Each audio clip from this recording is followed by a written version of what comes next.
So let's have a look at those swing seats because they give you an idea of transference. So if a particular mandate is turning, it's the swing seats that will give you the best idea of just how much the mood has changed. We were also talking about it in the morning. I think one of the reasons why the alliance did not work was because the two principal parties, the RJD and in this case the Congress, were hell-bent on two different issues. The RJD kept talking about unemployment and youth and migration and so on. The Congress, chose to make SIR the biggest issue. And if you look at the SIR, it's had very minimal impact. Look at that again. I mean, if you were to go back to the overall state, out of the 106 seats where the SIR impact was felt most, the NDA had 78, which means that, look, I'm not saying that the issue was not alive or important back in August where people were saying, we can't find these documents that the Election Commission is asking. But once that issue is settled in September, then no one was talking about the SIR. The SIR was not a matter of concern because I have got my voter ID. I have my name in the list and I can go and vote. So many people were saying, I think it was Nistula who was making that point that perhaps this was done to detract attention from Tejaswi itself because there is a sort of internecine competition. Is that what really happened? Yes, through the Voter Adhikar Yatra, a lot of the crowds it was being seen was, of course, generated by the RJD, which has a cadre in all these areas. And before the Gandhi Maidan final, it seems the father and son, Lalu Prasad Yadav, Tejaswi, had a heated conversation, and he told him that the father told him that it's not your job to make sure that Rahul Gandhi is a leader. You have to ensure that you remain the leader. So at the Gandhi Maidan, the final Congress guys were there, but very few RJD. They didn't turn up. He didn't turn up. And then directly after that, he set off on his own yatra. Tejaswi set off on his own yatra, and there were no other allies who travelled with him. I've got an alert. This is again related to the elections, but we're now trending not just on YouTube, but we're trending #1 on Twitter. We're the most watched Indian channel now on Twitter, on Facebook, on Instagram Live. And of course, we said in this morning that we are #1 on YouTube as well. It's the guest. Also because of our guests. It's the guest. Also because of our guests. So we're leading in all social media platforms now. So wherever you're watching, thank you viewers for reposing your trust and your faith once again in India's #1 election destination, that is CNN News 18. Yes. Yes. I would like to make a point, Zakir. Yes. We are referring to trust. And I think this election is also about the trust quotient which we've been talking about since morning. There have been a galore of promises made by different political parties. And this result indicates that the trust in the promises made by the NDA is something which seems to have appealed to the people. Much more. For two reasons. One, the performance of the government in the last 5 years, especially when it came to the Mahila vote. It's not just about that 10,000, but what was done by the party earlier. Before.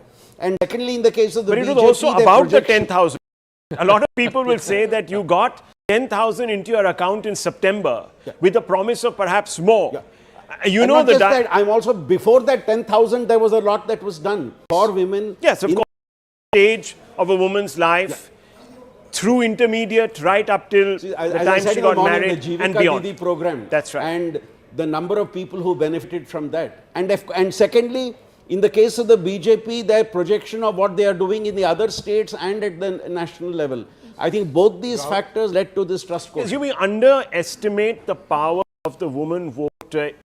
A large number of women outside of the state, they are the remittance banks really of that economy. And they make most of the decisions at home. So we do underestimate that sentiment. Yes. I want to make a point here that 6 months ago, the NDA took a call on what was going wrong, and they took corrective measures, right? The so what was going wrong? All of that, the administrative measures, electricity, all part of a slew of measures. What like Swapn has been saying, they got the caste. I'm going to give you 2 data points to illustrate this. If you look at the seats where there are friendly fights, whatever a friendly fight means in an election, 11 such, NDA is winning 8 of those. There you go. And then if you look at RJD strongholds, it's the seats which RJD has won last 3 times in a row, it's losing half of those. 5-5. That's telling you JDU, how they fought the election and how the NDA has fought the election. At least at the JDU headquarters in Patna, they've called the election. Arunima, over to you. I can't hear you very clearly, but if you have some to me, the JDU daftar, the JDU office is suddenly teeming with supporters, slogans, and also, people who are busy giving soundbites. This entire JDU office currently, there are various workers in small groups who are, cheering Nitish Kumar on. Nitish Kumar ही अगले मुख्यमंत्री बनेंगे। बिल्कुल कहीं कोई शक समाधान का कोई सवाल ही नहीं है और पूर्ण बहुमत में एनडीए की सरकार नीतीश कुमार मुख्यमंत्री के पद की बागडोर से। आप लोगों की क्या तैयारी है? तैयारी बहुत है, बहुत बड़ा जश्न होगा। अभी 1-2 घंटा इंतजार कीजिए, बहुत बड़ी तैयारी है। Okay, so they were telling me that there are laddus being prepared. क्या है? विपक्ष उड़ गया, एकदम हवा में उड़ गया, उड़ा हुआ है, पहले ही से हुआ है, इसमें कोई शक नहीं है। पहले ही से उनका हालत खराब है। ललटेन बुझ गया मैडम। विपक्ष पहले थी ही नहीं कभी, सिर्फ यहाँ विपक्ष रही है और कमल खिल रहा है विपक्ष को एकदम बिल्कुल 50-52 सीट पर जिंदा है। टाइगर अभी जिंदा है। नीतीश कुमार जब तक मुख्यमंत्री हैं, वैकेंसी किसी के लिए खाली नहीं है। नीतीश कुमार मुख्यमंत्री थे, हैं और रहेंगे। अच्छा, so there are loud slogans, the flags are out. One comment there is, तीर लालटेन को बुझा दिया है। लालटेन is the RJD symbol. Teer is the symbol of the JDU. Even though Bharatiya Janata Party, the other alliance partner in NDA, is doing equally well, the JDU office, the Karyakarta's mood is that this vote is for Nitish Kumar, and on expected lines, the entire office is decked up with Nitish Babu's picture, Sushasan Babu's picture, and all across this JDU office, that is the sentiment that this vote is for him. Well, those crowds will build up, but I just want to caution our viewers once again that, look, we're still in a large number of seats, still in the early rounds, so 3, 4, and I don't want to sort of suggest that 2015 is going to happen once again, but it might. We never know. India is an open democracy where every vote counts, and in this particular election, there has been a turnout bump. So things can still change. The RJD still believes that they're in this contest. The JDU has called it for their leader, who they say Tiger is still Zinda. Not Rahul, yes. I just want to make a point about the lack of the circumspection in the RJD camp. They haven't yet started the process of bloodletting, etc. There's a very practical issue involved. If the moment the RJD or the beleaguered force concedes defeat, what you have is their in the counting centers all deserting en masse. Right. And that is a catastrophic thing. So as far as they are concerned, they will till the very last moment maintain the pretense that we are in the fight, that these are early days, etc., etc. And because otherwise, everyone it's bad for democracy. Yes. I think there's one point that also needs to be made, that if you look at the top 3 BJPs in terms of public persona, Honorable PM, HM and Yogi ji, look at the number of rallies they did and how many hours a day they were campaigning versus Tejas or Rahul Gandhi. He was sort of part-time. Disappeared for 2 months. Now, he disappeared for eventually 2 months. the people want to see who they're voting for, and if you have no message, no presence, then guess what? There are no votes. Well, people say that the Congress tried to play a different hand this time. They reached out more to OBCs and so on and so forth. There's a party that's trying to reorientate its strategy. So But still, you can clearly not. Meetings, right? Clearly not. Rahul Verma, 3 psephological points from you. I'll give you 5. Five. I think given the numbers we are Everything seeing, in abundance this time. No, given the numbers we are seeing, one should basically call this a combination of factors. It's a perfect storm. NDA started with a bigger social coalition to start with. Second, they have an advantage on leadership, right? Like if you compare 2 national leaders from each side and 2 regional leaders, on both counts they have an advantage. Then they had schemes up to election. Fourth, I think opposition gave away this. They had some head start, but as the campaign progressed, they did not act you're like saying combination. How do you back that? How would you say that the combination has worked? Is it because both the partners, the JDU and the BJP, have done better than perhaps even their own expectations, given the numbers here? Both seem to be getting better.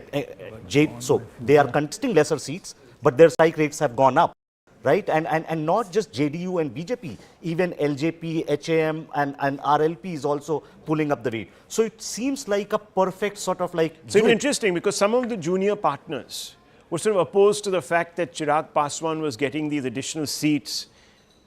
There was that talk also. Oh, but that kind of jostling should be between constituents. Right. No one is going to, everyone So is you get trying the best deal for your own alliance. Yeah, exactly. Like while maintaining your own presence, Just coming to you. right? Yeah. It's always in an alliance, you should also get the best deal, and alliance should also get the best deal, right? Only then you will perform as a unit and win. So it's everything, and then the schemes work. And I'm saying like opposition gave away this out unit. Their narrative was disparate, and so at the end the elections become competition between two sort of like units, and one look more credible. Well, look at the numbers right now, friends. Just look at the numbers. 243 leads we've got. And out of that, the NDA is leading on 175. The BJP and JDU within the NDA neck and neck. And that's a big number. The India bloc 63, underperforming even from last time, in an election that they were supposed to go toe-to-toe with the NDA. That's not happened. And if you really look at the Congress side of the fence down to 12, though the Congress is contesting a fewer number of seats this time, but marginally the left almost not pulling its weight there. The junior partners of the NDA doing exceedingly well. LJP, 18 out of 28, that's a big number for the LJP. Knock-on effect means that the JDU is back in.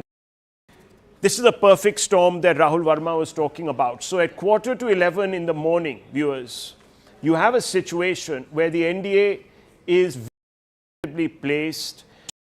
Number of pollsters predicting a tight fight. We don't have the vote share numbers, do we, Nalin, at this moment? But I would like some of those vote share numbers.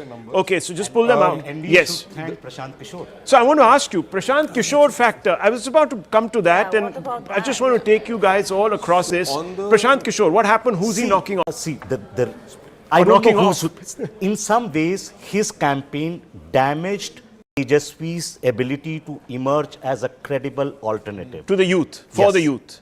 So he's taken away. But how do we know? Because what is his vote share? Many people said that if that vote share exceeded 5%, he'd be trouble for the NDA. No, It's probably- sometimes things may not turn out, you may not be able to do precise calculation. But think of it.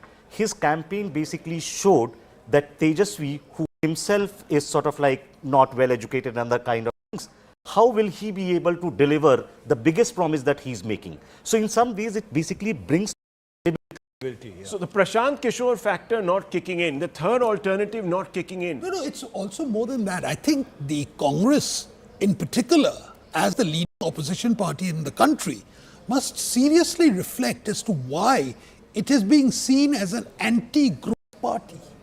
And I think this is becoming more and more marked everywhere. Rahul Gandhi's diversions into pet issues of theirs is not having any effect on the ground. He might be cozying himself up to certain editorial writers, but it is not.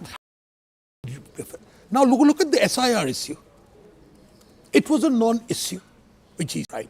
He's trying to make the constitution, which for some fluke of reason he managed to get some resonance in 24. He's trying to make that into a main issue. But there's been the larger issues which are there in the country have not been at all addressed by him. As far as the economic issues are concerned, he's a blank. It's a complete blank. So he doesn't have a positive roadmap for change. They are moving, they are trying to emulate the left wing of the Democratic Party in the United States.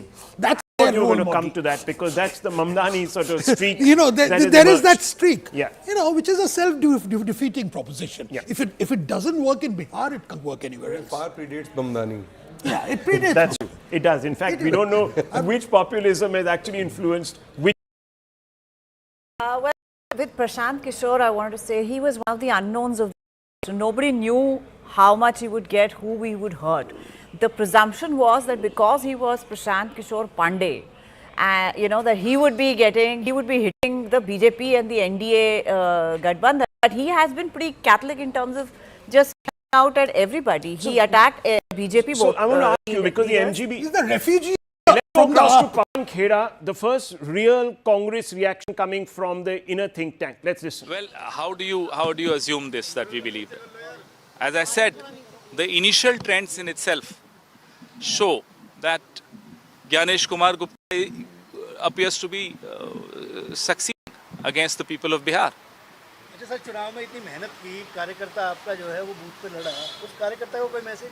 अभी देंगे, आप इंतजार करिए। अभी जैसा कि मैंने कहा, ये शुरुआती रुझान है और कार्यकर्ता भी समझ रहा है इस बात को कि ये लड़ाई बीजेपी, कांग्रेस, आरजेडी, जेडीयू की नहीं रही। अब ये लड़ाई सीधा ज्ञानेश कुमार गुप्ता और भारत की जनता की लड़ाई है।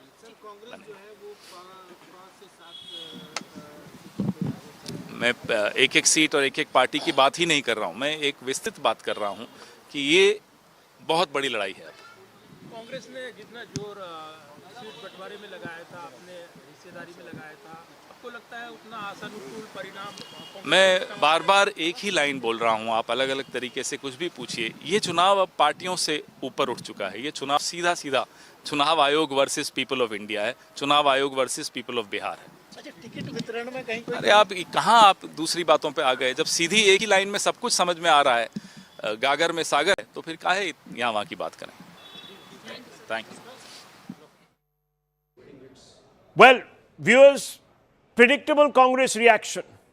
We could have written this yesterday, you could have written this tomorrow, you could have written this 6 months back, saying that at the end of the day, it's the Bihar voter against the election, damaging comment without any proof,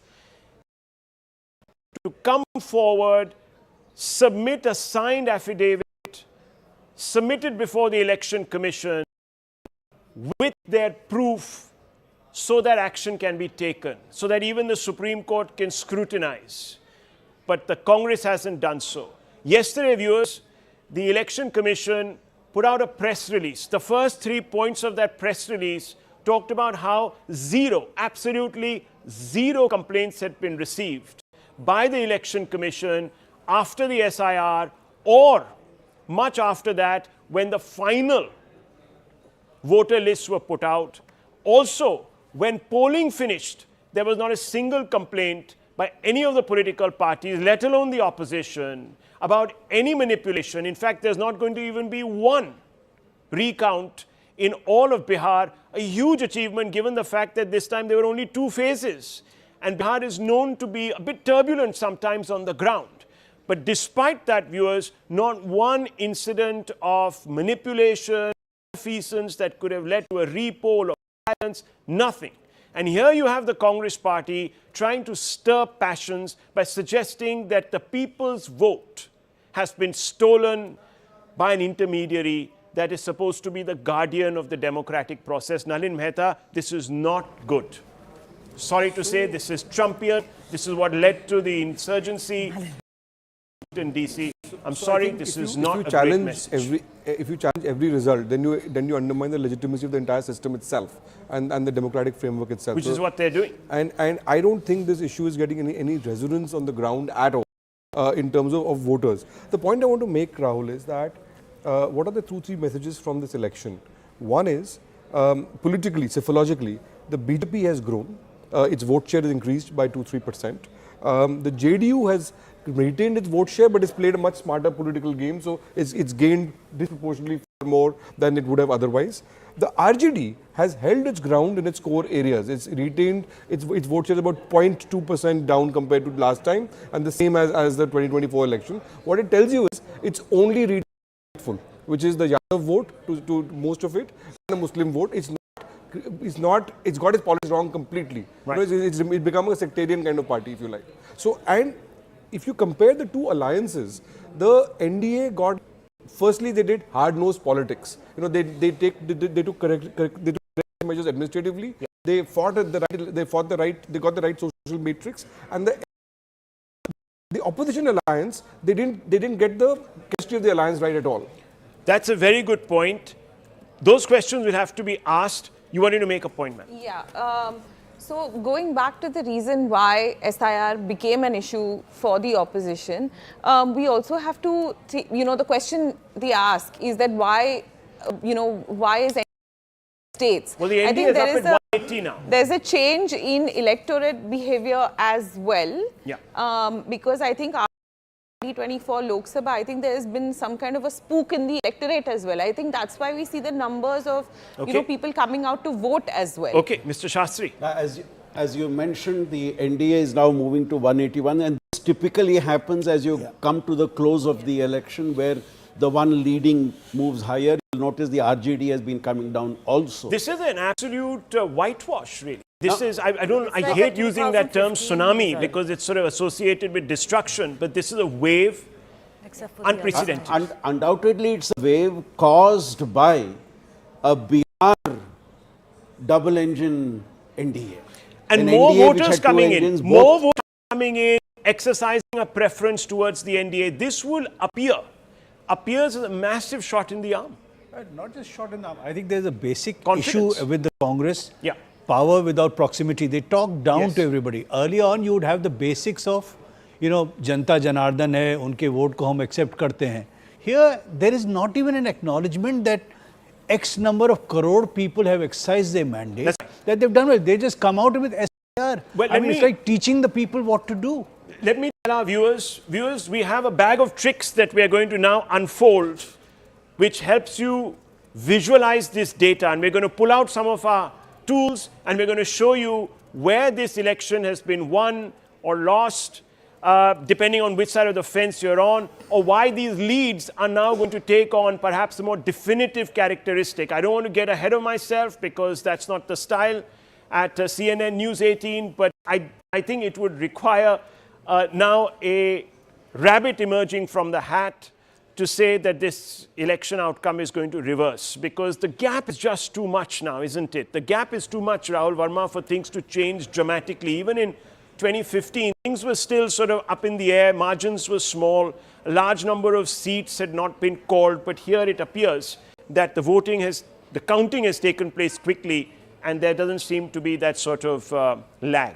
Oh, absolutely. I don't think trends are going to reverse. You might see 10% movement here and there in terms of seat share, but usually what we have known that once a party takes a big lead or an alliance takes a big lead, there is a bump towards the end in favor of them. And so what we are heading to is perhaps a 2010 kind of victory which BJP and JDU had together, or 2015 kind of a victory which Nistula was just pointing out when JDU was part of RJD. So it's a massive mandate and much more like and that massive mandate is now reflecting. Let's just pull out those strike rates, big numbers.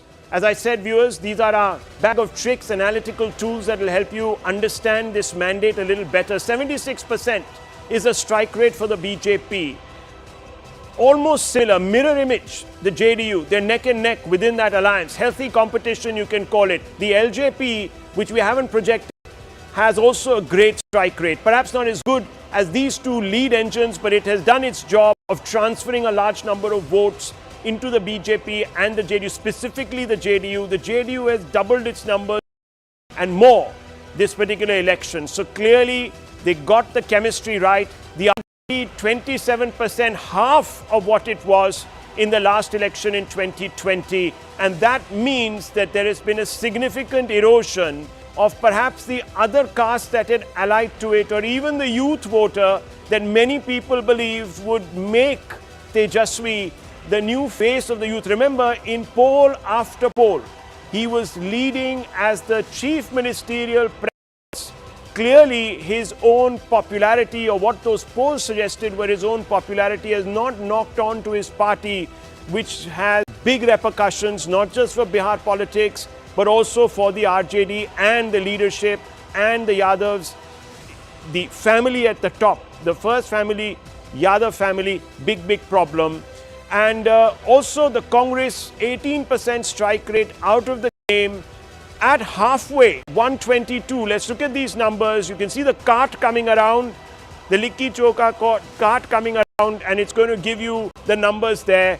The NDA 181. There you can see it. The Litti Chowka has been consumed today with great fanfare by the NDA, doing fantastically well at 181. Unprecedented. And let me now go back to our 180. I didn't see this coming. I don't think Amit Shah, in interview after interview, specifically to Rahul Joshi, the first one, made it very clear that he's expecting a 2/3. This is now in that territory.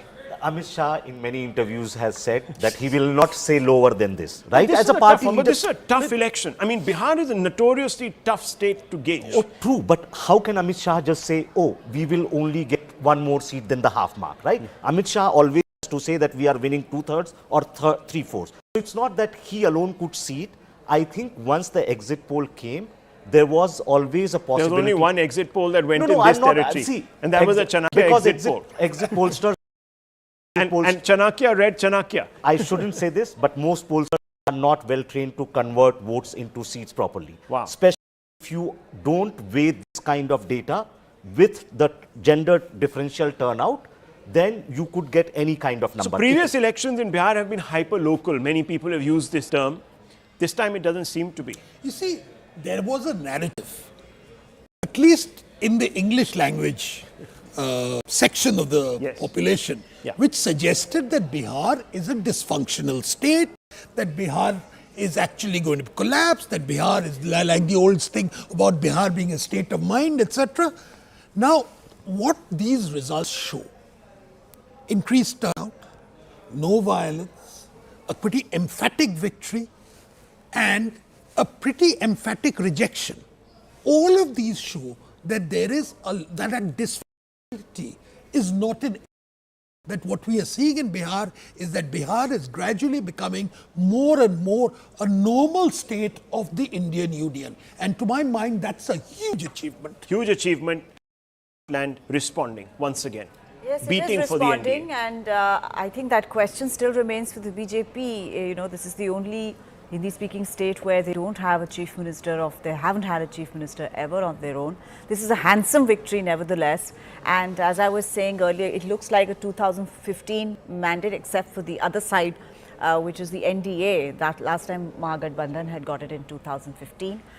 There had been a lot of confidence, very quiet confidence from the NDA side through But that the election. one big preconceived notion, given the fact that there are 1 in 4 voters, youth voters, Nalin, that the youth was not responding, that Gen Z was not responding to BJP. Perhaps the Prime Minister has lost his connection with the Gen Z voter, that Gen Z is going to now lead this Gen country. Z, I think, still had a generational trauma from 20 years ago. I think they've channeled that. I think this is not just Gen Z reacting to Jungle Raj. I think this is Gen Z reacting to the promise of Sushasan Raj. I That's think with this kind of a mandate, you can't question that at all. I mean, and who are the extra voters who came in? Women and the young. And they are in the areas where the votes increase, you have the voting pattern very clear. I think 3 messages from the election. First is, Nitish is undoubtedly the big story of this election. The resurrection of Nitish Kumar, right? Remember 7-8 months ago, people were talking about his health, people were talking about this being his last election, people were saying that he could be removed as chief minister, all of that. So his resurrection is a big story. Second, I think, is the JDU may well face, in the not immediately, but in the next 12 months to 24 months to 36 months, an existential crisis. Because you have not, this is the second election they've lost in a row. RJD. And there's a RJD, sorry, you mean? I mean the RJD, sorry. Yes. Thank you for correcting me on that. And the third, on PK, somebody just sent me a joke saying, have the total votes polled by Jan Swaraj party in the entire Bihar election exceeded the number of interviews given by Prashant Kichor in the last 3 months? Well, obviously the people who do this are supporters of the BJP. Believe that, look, have a situation where you cannot have an alternative to the development vision that is being offered. The trend is clear, But Rahul. look, The I mean, BJP PK is structurally growing. So the reason that many people will lament the fact that PK hasn't grown is because he tried to generate an aspirational vote or create an aspirational vote bank beyond caste. He did. And Unfortunately, the alternative was then clarified in favor of the NDA. Okay, yes, you were making that point, Nalin. I think you got... I was saying that Saket has been making the points in the morning that PK may not have got the votes, but he was very instrumental in damaging the credibility of Tejasvi Yadav in this campaign. How? Right. Just true. because he basically said that Tejasvi has no agenda, capability to actually rule. Yes. In terms of election planning, you know, I want to go back to what Rahul was also saying, that imagine how right the NDA got it, that the also is very identical to the number of seats currently showing for both JDU as well as BJP. And for PK, I want to go back and say that becoming a Neta is his Achilles heel. So he takes emotional decisions out of nervousness many times because he desperately wants to become a politician. Okay, Mr. Shastri. Yes. Everybody has been talking about the Mahila and Yuva factor. Yeah. Beyond a shadow of doubt, it has played a role, but that's not the only two factors that seem to have played a role. Otherwise, you would not have had such a massive mandate. So, Mahila, Yuvak, yes. But other than that, I think voters who have certain expectations of this government, well, I also believe that traditional RJD voters may have actually begun to peel away, which is that is the reason there's this existential crisis. RJD has been able to hold on to its base. But so friends and viewers, just look at this. I'm going to break this down according to our filters so we can actually deep dive this data a little bit. Phase 1. Here you see phase 1 data, and if you can just cut to this screen, and we're going to project it up there also on our big screen. Look at phase 1. These are the seats that went to polls the first. It was split exactly half-half, but 122 seats went to polls for the first phase. And in 2020, you saw in the first phase, in the 2025 Vidhan Sabha, 121, you had a whole bunch of seats. This is the 2020 phase 1. There you saw the NDA done pretty decently up there. But if you look at this by years and filters, and now you have a look at this phase 1 data, and you look at the numbers, again, there's a gain. So there's this gain that has taken place, which perhaps was not thought through by the opposition. Now let's have a look at some of the other filters. Let me look at the migrant factor, because this is an important one. And this is a factor that I need to just get into 2024 here, just forward. Look forward. Yes, that's the 2020 migrant factor. 1 second. Yeah, sorry. Yeah. There you go. Where's the 2025? I'm not the best at this, but I'll come back to this actually. I'll just come back to this. I'll get my coordinates right on this particular wall. Zach, we're missing him here very much, but I will try and come up to 2025. Go to the years. There it is.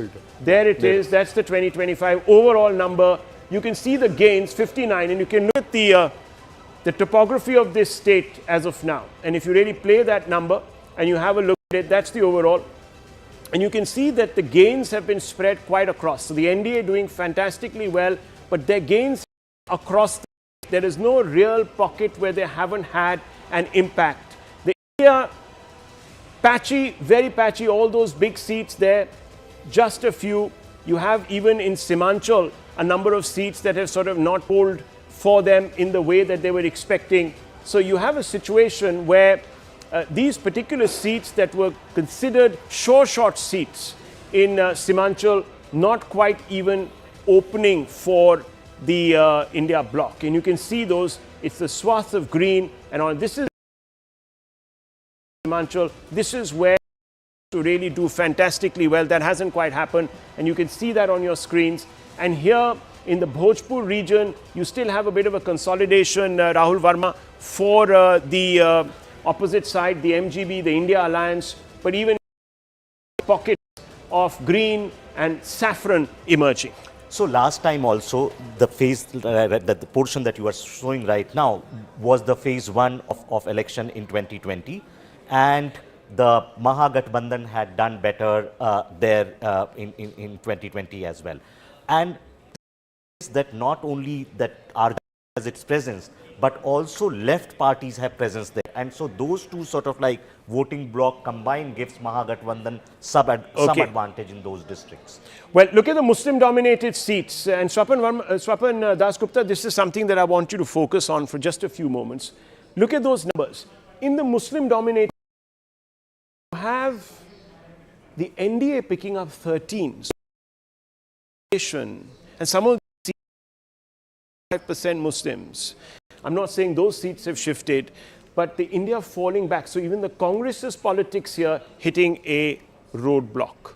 Well, you know, let me just say, I think there is a tendency on the part of analysts to overemphasize the Muslim votes. And the Muslims certainly vote, but not the ones who vote. Yeah. You know, and in this case, what is important is that here we see a counter consolidation, which has always been the approach of the BJP.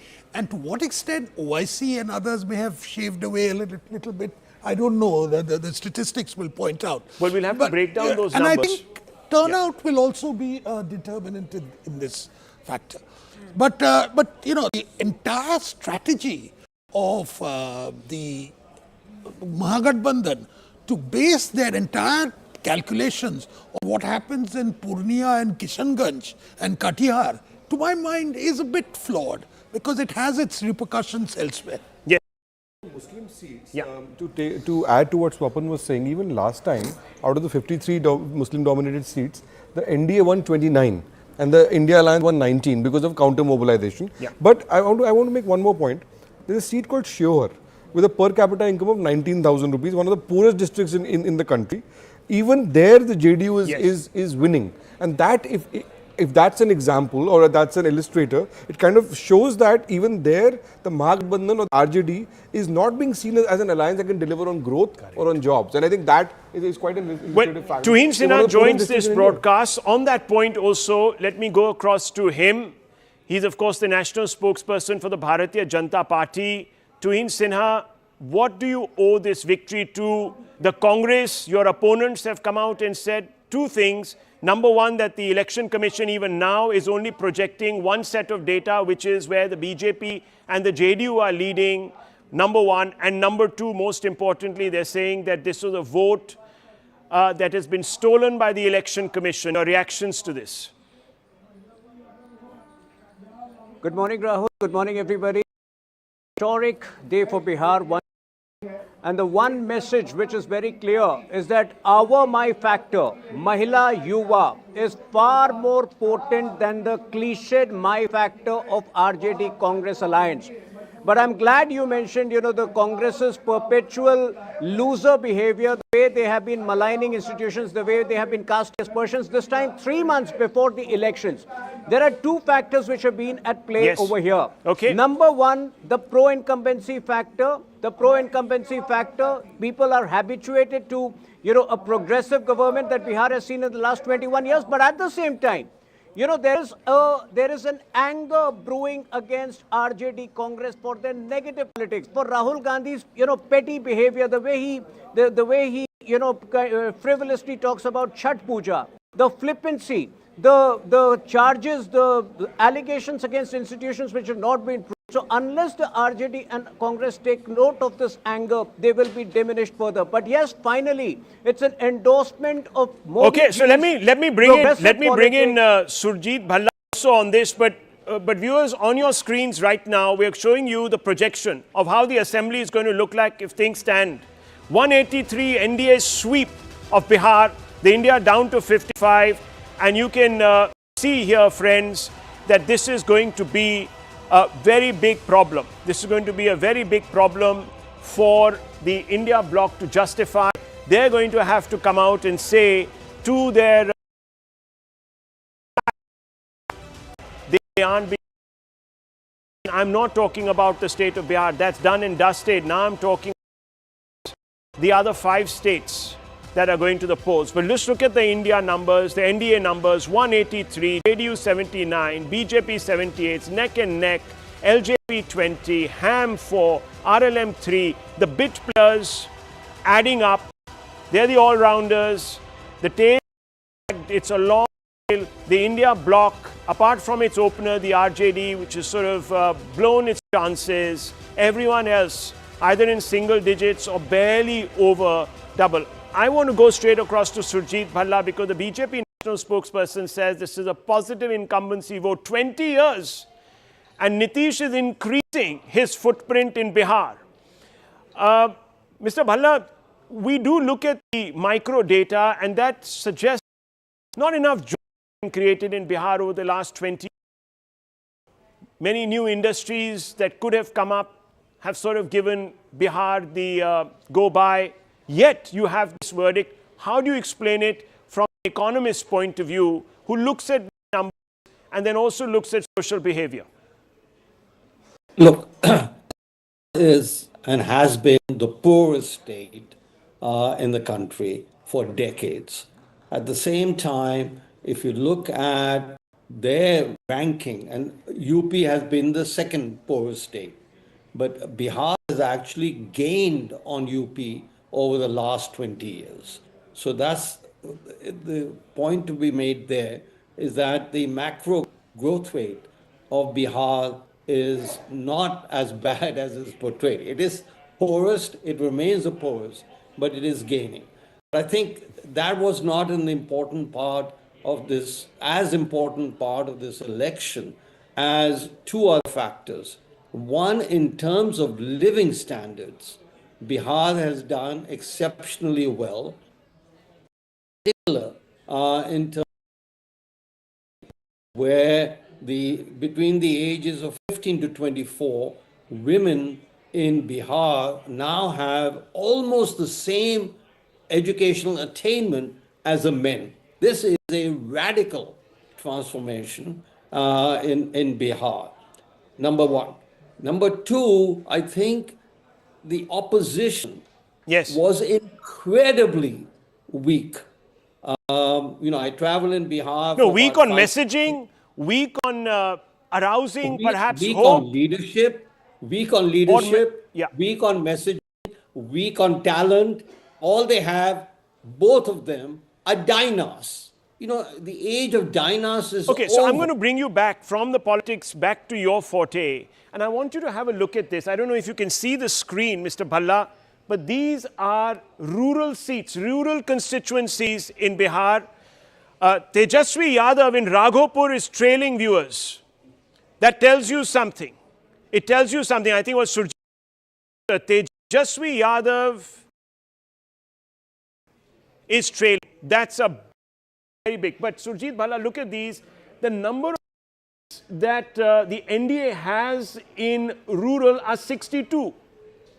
And the deficit is 59 for India, almost a reversal. If you look at this, this was not supposed to be traditionally BJP hunting ground. The JDU, yes, had a presence, but not the BJP. The NDA picking up 62 in rural areas, the India Alliance losing 59 there or trailing in 59. What does this tell you? This is counterintuitive.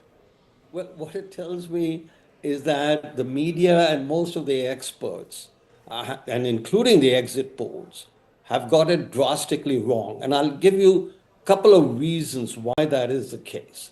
First of all, the media and experts, and I'll lump them together, occupied with caste for decades. And they haven't seen that India has changed. So they're still harping on the caste will cast your vote and all the rest of that, what I think is nonsense. So, number one, caste is no longer and has not been a factor for decades. Second, when I was traveling in Bihar, all the media was preoccupied with the rupees 10,000 dole that was given. And they said, is this a game changer?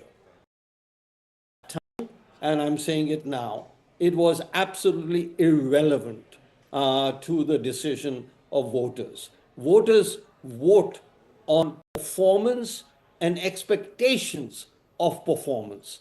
On performance, the NDA comes out number one in Bihar, and on expectations of performance, the Mahagathbandhan comes out at negative infinity. So, it was the easiest call in the world to say that they would win, and they would win by a majority. I must say, I am surprised. Tejasvi Yadav trailing. Tejasvi Yadav trailing. Rahul Gandhi missing. They were young leaders. They're supposed to be the future of this country. And if the future is not being able to promise a roadmap. Rahul, I think it's a mistake to call either Tejasvi Yadav as a leader. Okay. They happen to be in dynasty. You look at Lalu Prasad Yadav. Now, he was a leader. I mean, he had the pulse had politics in his blood, and was a thinker, a political thinker, not interested in politics. Not interested in They have been politics, thrust. disinterested is the word that we are looking for. Is it just not interested or disinterested? I don't know. People use that word variedly. But I want to go across now to Abhinavji, who joins us, Avinashji rather, who joins us, JDU spokesperson. Avinashji, जो rural seats हैं उसमें भी आपने बहुत बेहतर lead ले रखी है और तेजस्वी यादव राघोपुर से ट्रेल कर रहे हैं. डेफिनेटली ये सारी चीजें जो है मैं आपको बता दूं that is just because of the false narrative that the Mahagathbandhan and their allied parties have created in minds of Bihar, because I think the people of Bihar are rather foolish into their trap, but that has exactly not happened. What has happened is that the Biharis have voted for development which has started in year 2005, and they want it to be continued, because the shame which has been associated with the word Bihari because of the period that we have seen in during 1990s till 2005, if I may say, has actually turned into a crush in a way, and that image has been improved. That image has improved just because of Honorable CM Sri Nitish Kumar ji, and that belief. And this, I was listening to Sir previously, and he said that expectation of performance. That is exactly what the people of Bihar is thinking right now. That the kind of jumla which Tejasvi are giving to the people of Bihar, and uncalculative, if I may say, and the people of Bihar has cast that, and they know that it is just election. Okay, let me bring in the RJD spokesperson also. Clearly, you are advancing this theory that these individuals, your opponents, had no positive message. Let me bring in the RJD spokesperson here. Yes. Can I go straight across to the RJD spokesperson now? Yeah, there he is. Rakesh ji, yes, आपकी party काफी पीछे है, और अभी हमें यही लग रहा है कि तेजस्वी साहब जो हैं वो भी अपनी सीट राघोपुर से ट्रेल करें. हाँ, 3 राउंड ही काउंट हुए हैं 30 में से, मगर तभी भी.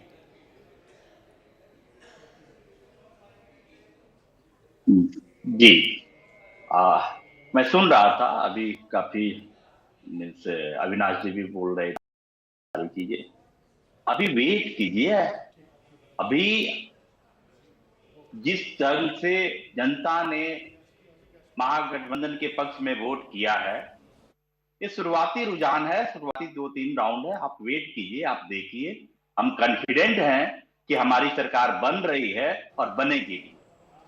और अविनाश जी बोल रहे थे जुमला के बारे में, and means most of the people का, each and every people of India know who is known for the जुमला, lies and lies after lies.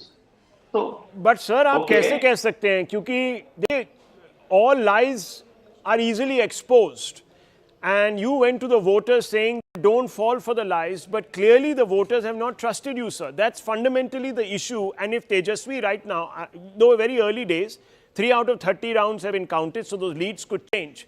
But if he's trailing right now, it gives you an idea of the sentiment. Look at the overall numbers. The NDA is at 190, sir. And at least 4 place now across all constituencies. This is a trend. Yes.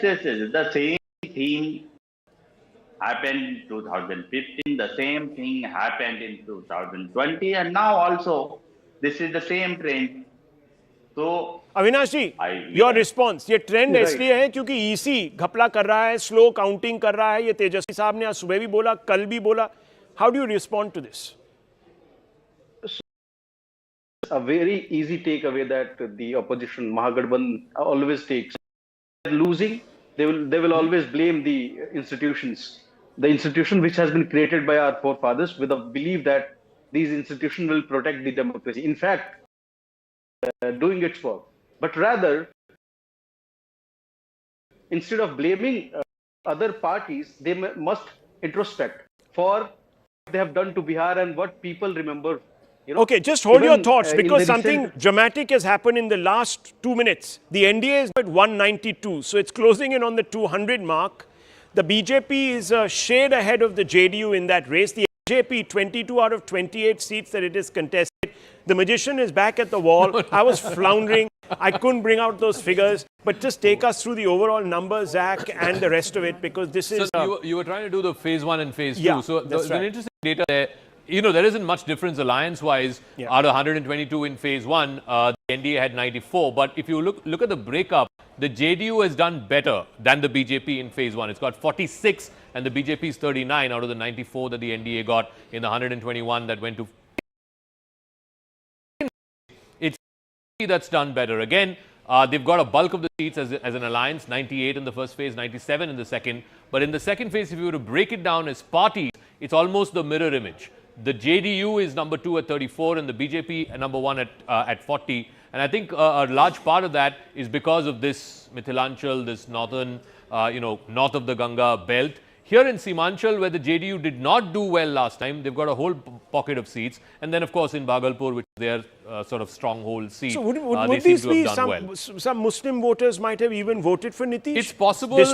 It's possible that Nitish has had some Muslims voting for him, but more than that, I think in Simanchal, what happened is one collapse of AIMIM. I think he's completely gone. Whichever Muslim voter voted for him last time has now come back to Congress and RJD. But more importantly, I think there's been a degree of polarization. Remember, this happened the day after the Delhi blast. Phase happened exactly a day after the Delhi blast. I think So you're saying that there could be counter-polarization. Rahul Verma, do you think that could be the case here?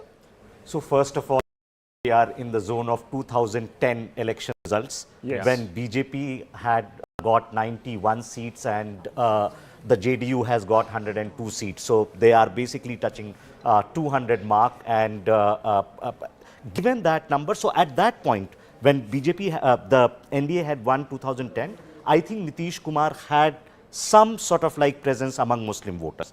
I don't know whether the alliance would get any votes now, given the kind of polarization that has taken place in last 10 years. But here and there, one or two individual candidates might have got this. I think it's basically what seems to be JDU happening. was criticized for reducing the number of seats that it had given to Muslims recently. But what seems to be happening, that it's not just that the all allies are putting together, it's now the sum is becoming whole than the parts, right? Each one is pulling the weight and then they are basically getting an extra leg up. Look at the Muslim-dominated, what I was saying, even in Simanchal, a large number of seats, out of the 53 Muslim-dominated seats, 41 of it, that's more than, again, close to 90%, 41 out of that 53 has gone to the NDA partners. And in the Simanchal region, you have a lot more Greens this time, which is the JDU seat, as opposed to what we saw last time. So I think a degree of counter-polarization, reverse polarization, call it what you want, seems to have happened here. Seems to have happened. No, so there's the absolute mobilization which has happened. No, and I'm I think talking actually, moving beyond the Muslim vote, the rural shift that has taken place. I mean, that is, I think, almost landslide. I mean, it's gone I think the if you exact other way. If Look at the rural gains seats. that JDU is look making, at that. look, it's a complete sweep in 23 for NDA, 46 for I mean, what for the India. India and the others have lost, NDA has gained. Pavan Verma, I believe, is... Pavan Verma, let's go straight across to Mr. Pavan Verma. Mr. Pavan Verma, look, it was anecdotally stated that it was going to be a two-alliance battle and that perhaps the Jan Swaraj may not be much of an influence on the ground, but here our experts seem to suggest that the Jan Swaraj has had a catalytic effect, that it has actually hit Tejaswi because the message of who can deliver development, help the youth, has focused that question in favor of Modi, favor of Nitish Babu, and therefore you have this massive runaway wave almost that seems to be consuming. Well, Rahul, Jan Swaraj has had an impact on the ground. I don't believe to begin with it was our intention to strengthen either of one or the other coalition. We came with, it is a disappointing result for us, without doubt, and I have no hesitation in admitting it. On the EC website. I've seen such situations happen.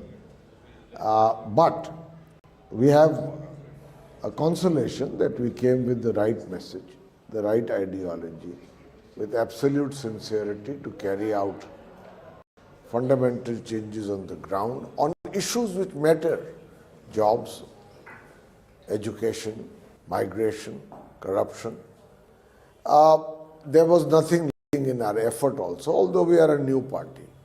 The kind of effort, Herculean effort that was put in 3 years, including 2 years of a Padyatra, also is more than a consolation for us. Yes, as against our effort and our ideology, the results are disappointing. Onji Zaka here. I do want to know. No, you campaigned for the last 3 years. He was the longest campaigner on the trail. He, in fact, even said in interviews, either I'll get 10 seats or I'll get 100 seats. Today, Jan Suraj has got 0 seats. And I'm looking, I was asking my colleague Nalin to look for the vote share on the Election Commission data. ECI is not even showing the vote share data. So I suspect it might be, 1 or 2%, not more. So clearly, the message did not resonate. Or maybe Bihar is still stuck in the old caste play. Possibly, change takes place gradually. There could have been mistakes in our campaign. I believe our message did resonate. We have enough evidence from the ground, but given 2 established coalitions and the enduring appeal of Nitish Kumar, above all, which is the surprise of this election, and I have worked very closely with him, I think, in a sense, marginalized a third player, and that I think is what has happened. I mean, we had an impact, and above all, the issues we have raised are going to be a permanent aspect of the agenda of governance in Bihar. I can assure you of that. Yes, the results have not vindicated. So let me bring in Tuhin on this point. I think, look, you can't fault the Jan Swaraj for not approaching this with sincerity. They didn't go the caste route. Yes, I'm not saying that they ignored the caste route. There were seats that were given, but the message was not caste-focused and caste-centric. So just stay on with me, Mr. Verma. I'm going to bring in Tuhin to respond to you. Tuhin Sinha, the criticism that came from Jan Swaraj was that the economic indicators suggest that you don't deserve a second chance. Yet somehow you have transcended this criticism. How has that happened? Well, definitely, Rahul, there is room for improvement, but Bihar has come a long way from 2005. And people of Bihar still believe that the only party which can take them ahead is the BJP. It's not Jan Suraj, it is not RJD. When it comes to Jan Suraj, they raised some good issues, but there was a lot of dichotomy. I have come to know from people in Bihar that the maximum amount of cash, they were, while they claimed to be an honest party, they were distributing mobile phones, they were distributing cash. So Jan Suraj came across as a party that was not genuine. And by the way, I have one question for Mr. Verma. Prashant Kishore, instead of focusing on his campaign towards the end, more focused on how many seats would Nitish Kumar get. He had made all claims about JDU, that if JDU gets a certain number of seats, he will quit politics. Now, I don't want him to quit politics, but at least, he should learn from his mistakes and he should be a little more humble what are going the lessons? ahead. Because politics is a... I don't want to make combat, but so let me just ask, where do you think you need to, Mr. Verma, improve that either message, presence? Where is it that you think there is space to improve? First of all, to what Tuhin just said, I wish we had the cash to distribute.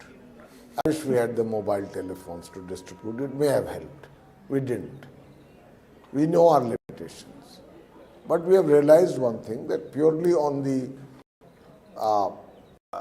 sincerity of our ideological thinking, in a state as massive as Bihar, perhaps the time available of But 3 Mr. years, Verma, and it that cuts too the other way. within So that just only 1 year allow of me here. It cuts the other way. If you're saying, I wish we had cash to distribute, probably referring to the 10,000 rupee handout, you seem to suggest that that was a need born I was out of responding to compulsion. And if the compulsion is so great, it means that there's a huge upsurge of anti-incumbency, which you don't seem to have gotten on. So either your message has failed or your leader is not trusted.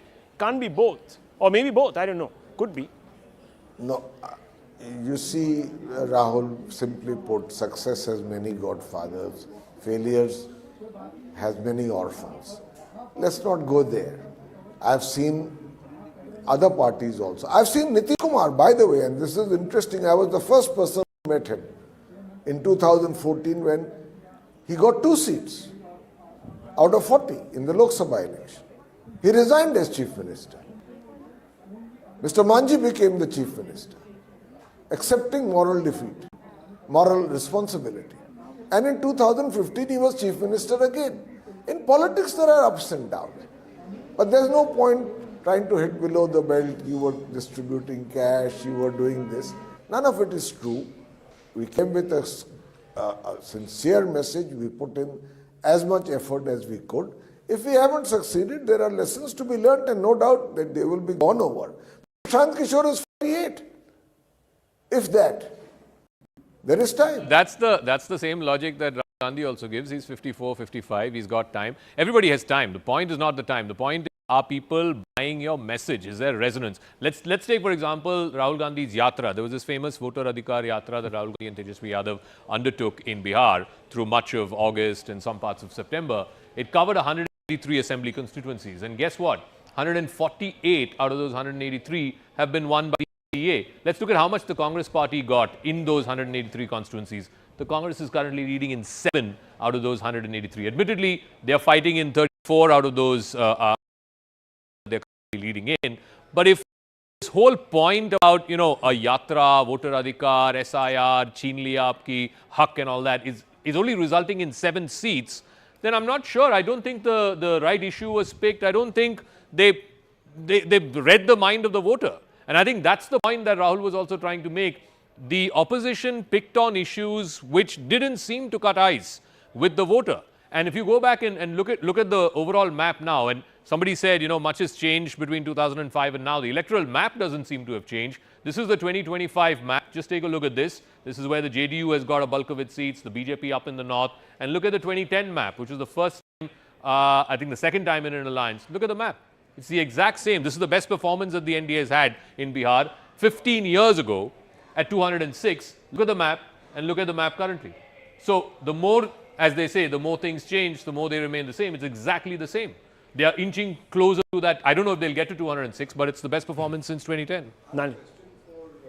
For Mr. Verma, if he's still there, Yeah. that can anti-BJP or anti-RJD rhetoric, can just anti-BJP or anti-JDU rhetoric be a substitute for real politics on the ground? I mean, what's your view on that? It's a good question, and I think to reduce the effort made by Jan Swaraj to be just a negative campaign against two parties is not a fair assessment. You see, once we have done as well as expected, in fact, all kinds of assessments are made and we become the punching bag.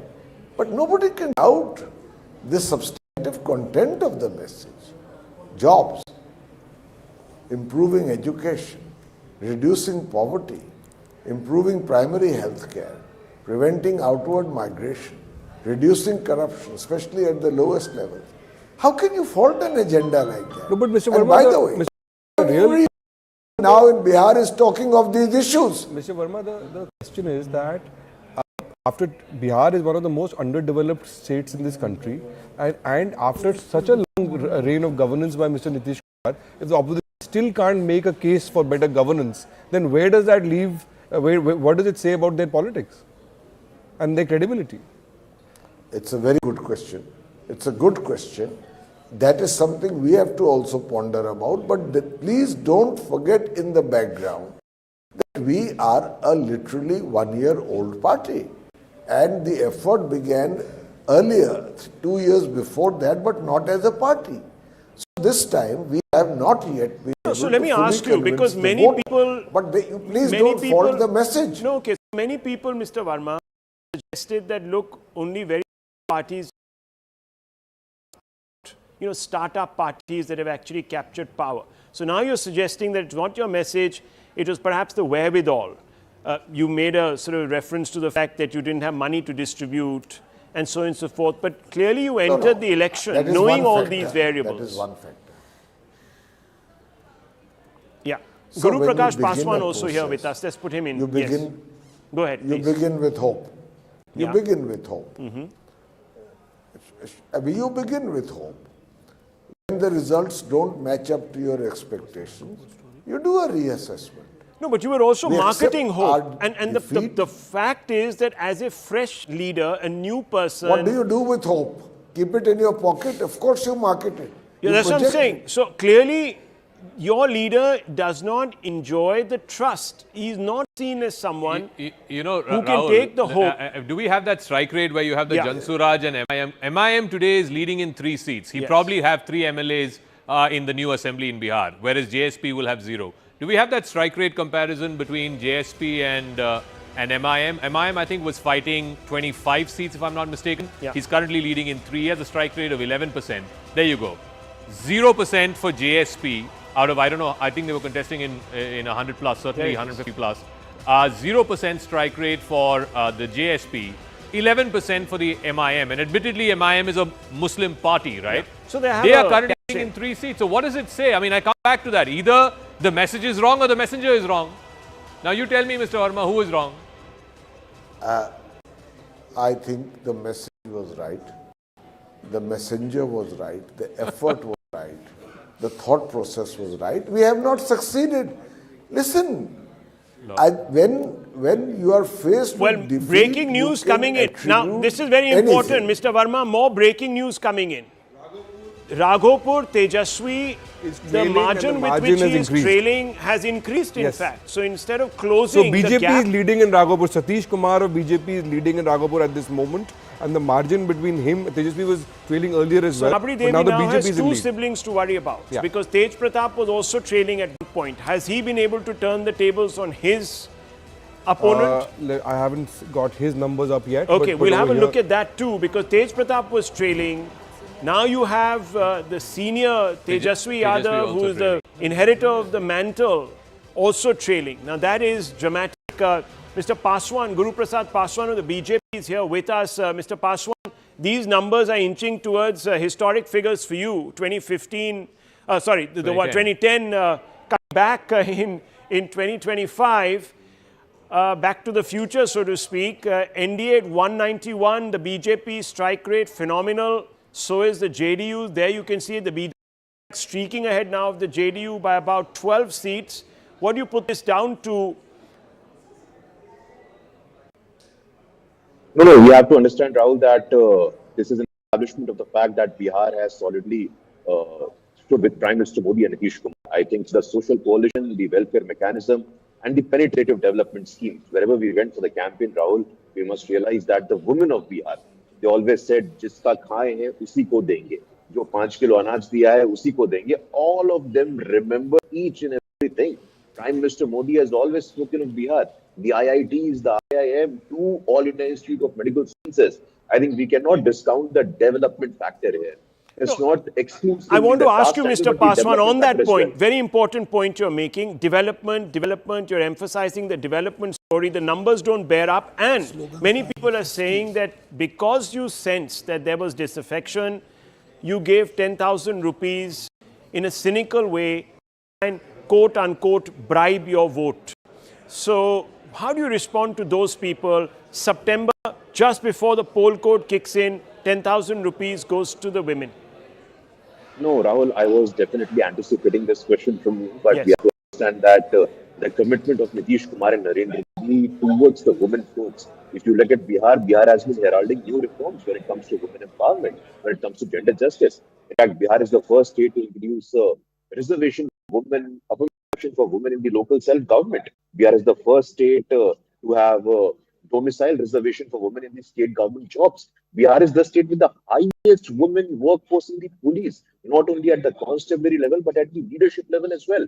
You see SI lady, you see IPS ladies, they're leading the reforms in Bihar. And I think the fulcrum of this victory, the nucleus of this victory is definitely women. And the negative campaign unleashed by the Mahagathbandhan. You saw Chhati Mata. Mata is someone who is very close to our heart. Bihar is the land of Ma Janki. Bihar is the mother of democracy. Last night we saw Sunil Singh out of desperation. He said, and I quote, he's not just a random party worker of the Rashtriya Janata Dal, Rahul. We must realize he's the senior most leader of the Rashtriya Janata Dal. And he warned us of implications like Nepal and Bangladesh on the streets of Patna, on the streets of Bihar. This is unacceptable. Vote share for the NDA viewers crossing the 50% mark. That's very significant. 50% mark. The vote share has spiked ahead. There you can see that number. It's right there, 52%. The leaderboard is showing that NDA 52% of the votes. So you've had an additional turnout of roughly 9.8% in this election. You've had more women in absolute numbers than men. The others shrunk. AIMM at 1%, India at 37%. So really falling back on its previous number of about 42, 43%, if I'm not mistaken.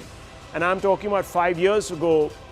And this suggests that there has been a consolidation by the NDA across many castes.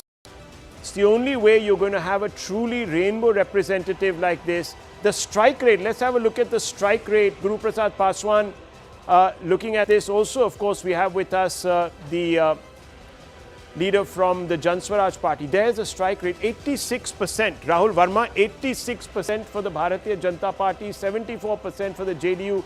The BJP would be kicking itself, saying that perhaps this time we should have contested 122 seats like it did last time. But obviously, compulsions and so on and so forth. But still, do you think this would have been, had they contested more seats, this would have still held up, this number?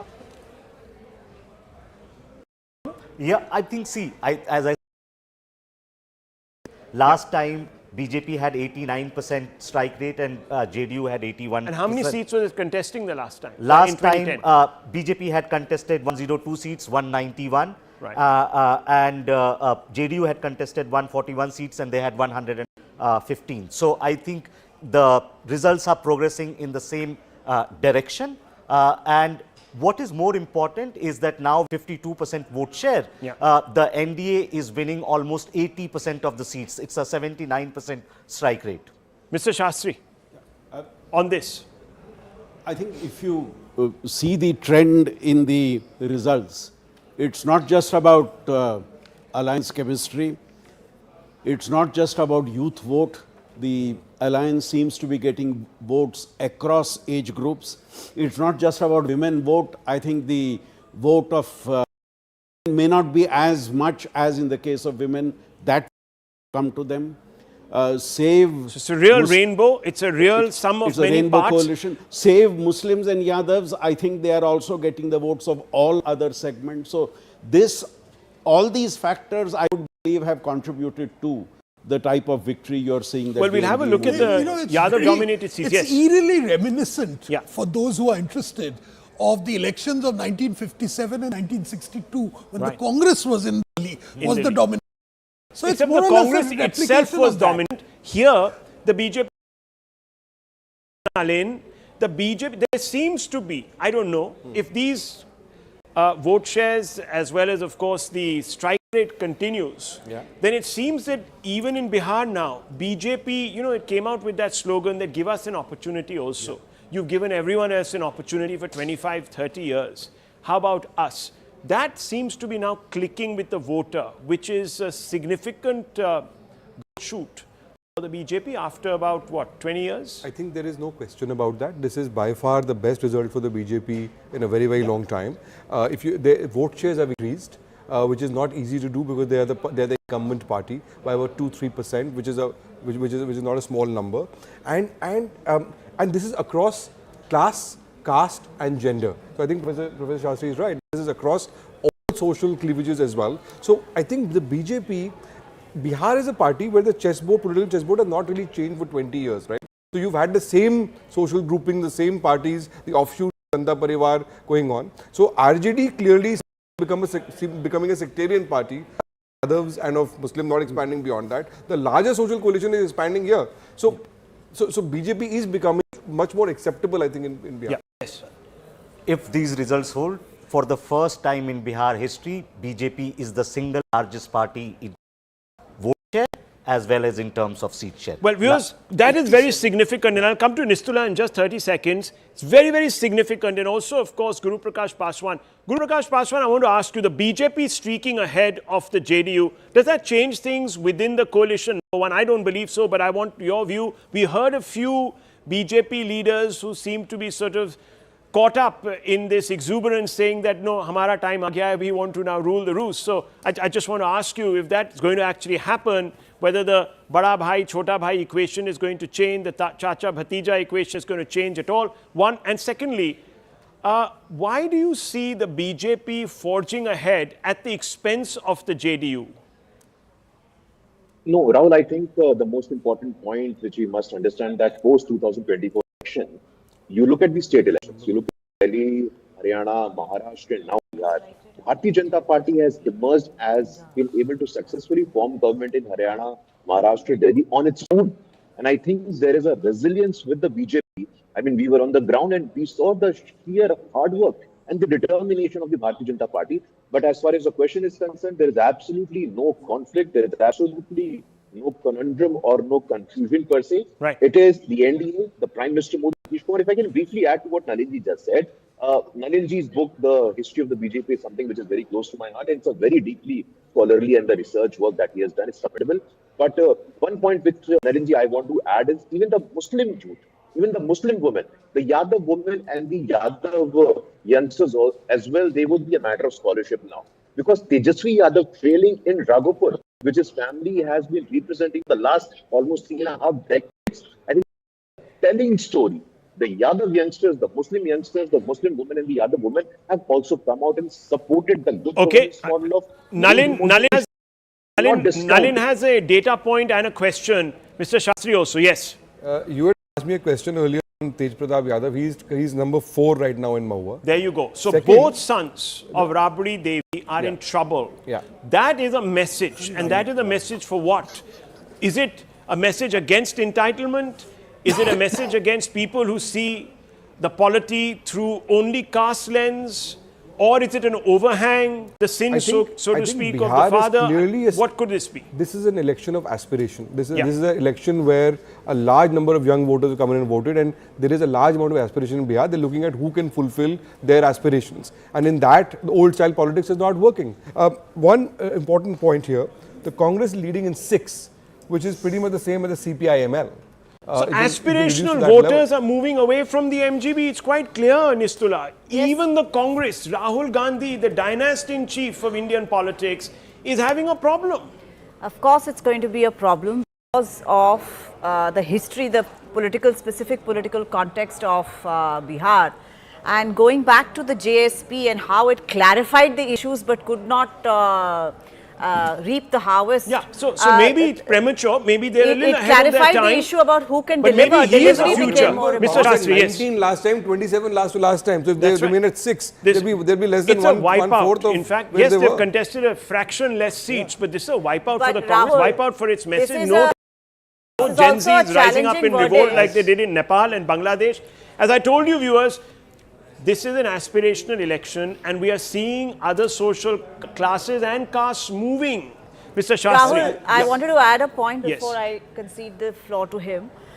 See, the thing is that this is also a challenging verdict for the victors, because the politics of the last 20 years is will now have to move one step forward. You'll have to create jobs, you'll have to create opportunities for entrepreneurship and other but things. You also have to give a vision for growth, yes, right? You do have to do that. It's not just about, they better get on to it. Limit this aspirational voter only to the youth. Yeah. The aspirational voter is across the board. And what you're noticing is there was a lot of talk during the campaign that there is anti-incumbency, anti-chief minister incumbency, etc. I think even after 2 decades of being chief minister, save for 4-5 months in the middle, that support for the current regime continues, and it is linked to what we were discussing in the morning, the trust quotient in the current leader. Sir, what are your takeaways? You've been watching this I'll tell you one thing, Rahul. I'll tell you, we can do all sorts of all sorts of deep dive. The fact is, you respect the core leader and you have alliance chemistry and you show a certain element of trust factor. That's what Sandeep ji was also saying. Then there is no reason why they will move away from you. The most important factor is, yes, wrong, but who trust to? That's the question. This mandate that we are seeing below it on the screens, 191. Did any pollster predict this? There were those who were trying to say that the NDA will be 121 and the Mahagathbandhan will be 118, trying to make it a close fight when there was no mahal on ground. See, and yeah.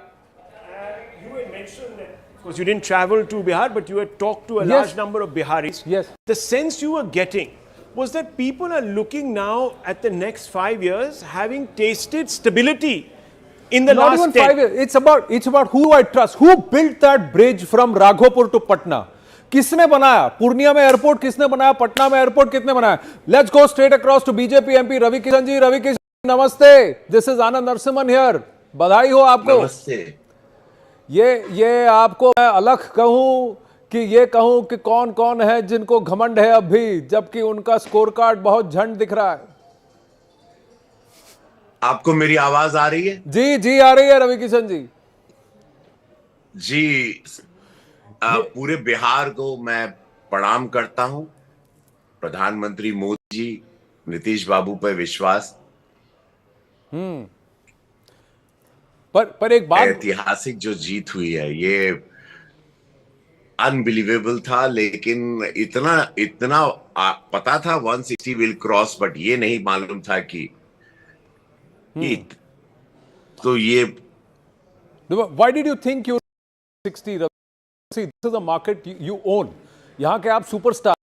इस जगह में आपका जितना stardom है वो शायद rivalry उनकी मनोज भैया के साथ ही होगी, लेकिन मैं आपसे जानना चाहता हूं कि यहाँ पर क्यों आपको लगा कि 160 भी क्रॉस हो जाएगी एनडीए? व्हाई?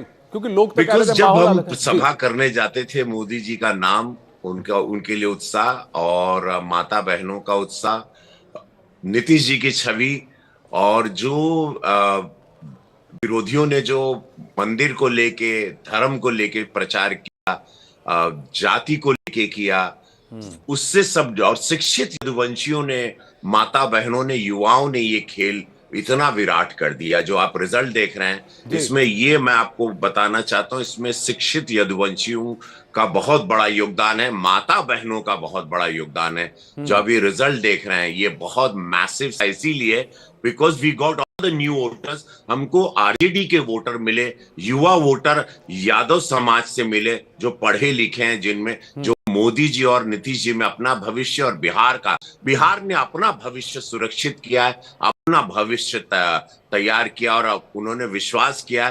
ये हिस्टोरिकल है. 2010 में यही रिजल्ट आया था और बिहार उसके बाद से छलांग लगाया था. बिहार ने अपने भविष्य के लिए, और जहां पे छठ माह पर गलत टिप्पणी राहुल जी ने जो कहा था, प्रधानमंत्री मोदी जी पर जो उन्होंने कहा था, वहां के पिकनिक मना के पॉन्ड में खाली कूद के मछली पकड़ना, ये सारी उनको पता चला ये सारे लोग क्या करेंगे. हर घर में नौकरी के झूठे प्रलोभन, उनको विश्वास नहीं था कि ये झूठ करके लोग अपने लिए खाली एक सीट, अपने लिए, अपने घर के लिए, अपने महल के लिए लोग सीट लाना चाहते हैं, और वो सारा बैकफायर किया. विरोधी, अब देखिए इस देश में प्रधानमंत्री मोदी खींच दी है कि विरोधियों के पास अब बोलने के लिए कुछ नहीं कि वो क्या करें.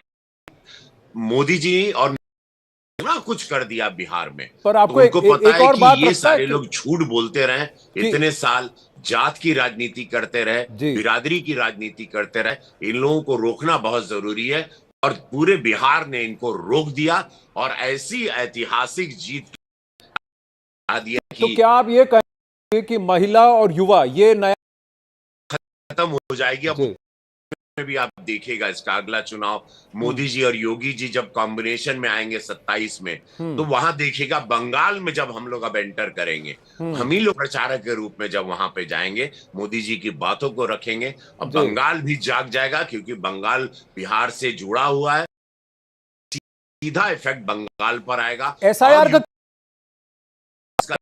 कितना फर्क पड़ेगा? का ये रिजल्ट 2 स्टेट पर बहुत बड़ा प्रभाव करेगा।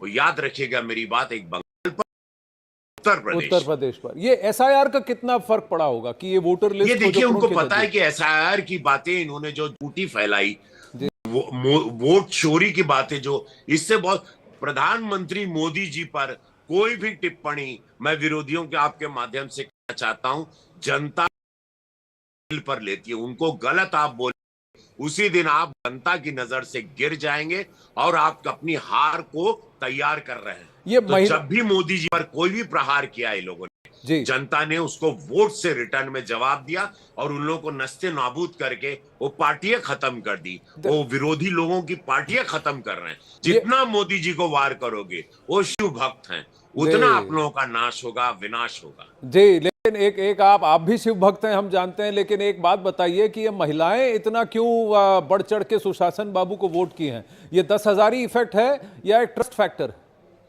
ये पूरा कॉम्बिनेशन है। 10,000 को भी का योगदान है, युवाओं को, 1 करोड़ लोगों को रोजगार, जो नौकरी मिलेगी सरकारी, वो भी 1 करोड़ लखपति दीदी बनेगी। सड़क है, विकास है, अनगिनत एयरपोर्ट है, मखाना इंडस्ट्री भी है। इसमें मोदी जी का विश्वास है, मोदी जी की कथनी करनी में अंतर नहीं।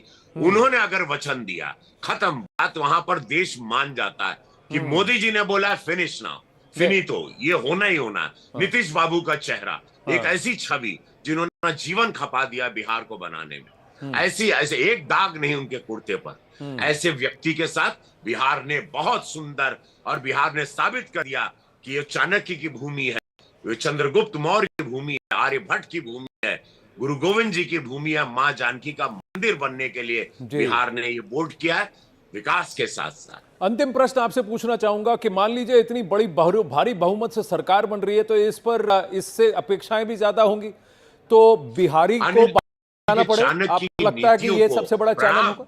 उनकी नीतियां भी बहुत बड़ा काम कर गई। उन्होंने जो वहां पर बैठकर दिन रात काम किया, हम लोग क्या कि इस पॉकेट में आप जाओगे, धर्मेंद्र प्रधान जी के साथ यहाँ आप जाओगे, यहाँ योगी जी जाएंगे, यहाँ वो जाएंगे, हर चीज उन्होंने जो तय किया, हर कार्यकर्ता, छोटे से बड़े, स्टार प्रचारक, कौन से कौन पॉकेट में जाएगा, कितनी सभाएं करेगा, दिन में 5-5 सभा एक स्टार प्रचारक के रही, रात में लौट के भी सभा करना है। ये दिन रात जो प्रचारक ने काम किया, एक कार्यकर्ता ने काम किया, बूथ लेवल पे काम हुआ, छोटे छोटे स्तर के कार्यकर्ताओं ने भी जान झोंका, उसका रिजल्ट है। मैं सभी संगठन के कार्यकर्ताओं को प्रणाम करता हूं, ये सभी की जीत है। चाणक्य रहे अमित शाह जी, उनको सत नमन प्रणाम। जी रवि जी, आप तो भोजपुरी फिल्मों के बहुत बड़े सुपरस्टार हैं। बिहार ने इतना भारी आपको बहुमत दिया है, जाते जाते अपने अंदाज में ही बिहार के लोगों को, बिहार के जनता को धन्यवाद कहें। बिहार के लाला, जिया तू 1000 साला, जय हो, हर हर महादेव, नमः पार्वती पदे, हर हर महादेव, मां जानकी की जय। भव्य विकास आप सभी लोगों को बहुत बहुत उसके लिए बधाई, समस्त बिहार के माटी के प्रणाम। जय हो। Ravi Kishan deserves his moment in the sun because his party has exceeded expectations of all posters. But you know, the story that is coming out of this election is coming out from rural Bihar. It's an 80% Bihar is rural. 80%. And just if you go to the magic wall, and I'm sure you can touch the buttons better than I. Rural Bihar is where this election completely turned. Look at the resounding message from rural Bihar. It's a complete reversal. So you had 60 seats which have changed. The entire opposition seats have gone. Let's understand this, Rahul. And I just want to make a small point back of this. Why has this happened? This has happened despite the many people were suggesting that there was impoverishment under Modi and so forth. It is that vision that he seems to have fed to the electorate that seems to suggest that, look, if there is anyone who can deliver, it is there is a belt and there is a makhana belt. I was speaking about this in the morning. The makai or corn is going for ethanol. I upwardly revised my numbers. 40,000 crores worth of makai or corn from Bihar has gone towards the production of ethanol. Obviously, the farmers are benefiting. The other part is makhana. Look at the price of makhana at 30 rupees. It used to be available at 30 rupees a kilo. Nobody would ask for it. Today, you can't get it for 350 rupees for 250 grams. So the rural economy, it's 1200 rupees a kilo. So the rural economy has picked. Obviously, the money is going to the farmer. And the other thing, Bijli is free. Electricity costs have come down. And there is law and order in the villages today that because there is light, there is money, there is mobility in terms of connectivity. So given the indices that farm incomes haven't doubled and so forth, and there has been support from the state, the fact is, this is what I believe, there has been stability in this part of Bihar, this rural part of Bihar. Rural Bihar, 172 seats, 74 have gone to the JDU. And 70 have gone to the BJP. So this is also evident that if the alliance is strong, there is no fight between Nitish Kumar and Narendra Modi, then obviously the magic is there for everyone to see, Swapanji. No, the question I would like to ask you is that, okay, Bihar is essentially a rural state. Yeah, 80 Is there any mismatch between how the people in the villages voted and how they voted in the cities? So rural, is there any? I mean, there's not much of a in this election, obviously, it'll be difficult to gauge that because of the number of seats. How back in 2020. Let's look at the previous years, the rural vote. And the urban vote. 2020, just largely rural vote. Again, see, the NDA was at 112 and the INDA was at 103. Now, the swing away from INDA in the rural but the vote share was exactly vote share is 36.64. Let's look at the current one. Let's look at the 2025 current numbers. Now, let's look at the 2025 current trends. We don't have the vote share yet. So, the vote share will come only once the numbers settle. The India Alliance has lost 61 seats. This has to have had a shift because if there's 50% vote, and you're saying 223 of the 243 seats are rural. So obviously there's got to be a 50% vote share somewhere in rural. Can you look at the urban? Can you look at the urban? Let's have a look at the urban filter. Let's have a look at the urban filter. That will give you a greater idea of this complete transfer. The urban filter again, 20 seats. Always dominant. It was always dominant. To a breakup there, I think 18 will have dominantly BJP. Yeah, that's so the BJP predominantly has done. BJP 16. Absolutely. So, and the division of seats was such that in urban areas, you have a BJP having a larger number of seats in rural areas. So the BJP has hung on the middle class, the aspirational classes, but it is also the party now. I don't know what the split in the rural sectors. Can we have a look at the split in the rural? The split again, the 74-70, no, which is when you look between the two parties. Yeah, the two BJP parties. And looked at the, I showed you the NDA. So there you go. The BJP has 70. picked up even in rural India as the party of hope and aspiration, which is significant. And this will, and that's why perhaps Ravi Kishan was saying that the Bengal election might echo that. The expert is sitting here, the person from Bengal is here. What do you think is going to be the impact, knock-on impact on Bengal, Assam? Well, in terms of morale of the party, certainly it will have a significant impact. But other than that, I would be a little hesitant in drawing too many broad social conclusions about how Bihar will be replicated in Bengal. No, but and Dada, see, 223 or 243 seats are rural. So obviously, and if the overall vote share is more than 50%, it's 52%. This has all come from the rural votes. Can we go first to Shamika Ravi? We'll go to Shamika Ravi. Shamika Ravi is with us. Then I'll come to you, Sandeep. Let me bring in Shamika Ravi. Namaste. I just Shamika Ravi.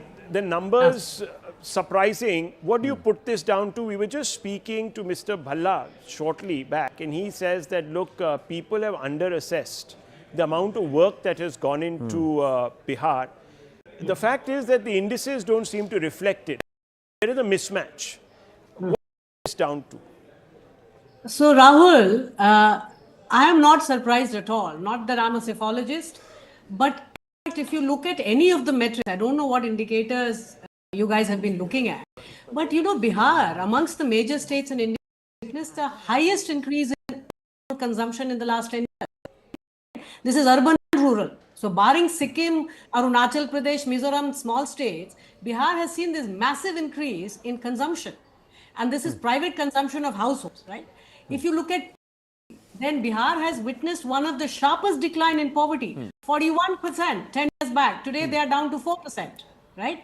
Much higher improvement if you compare with the other eastern states, including West Bengal, Jharkhand, Odisha, etc.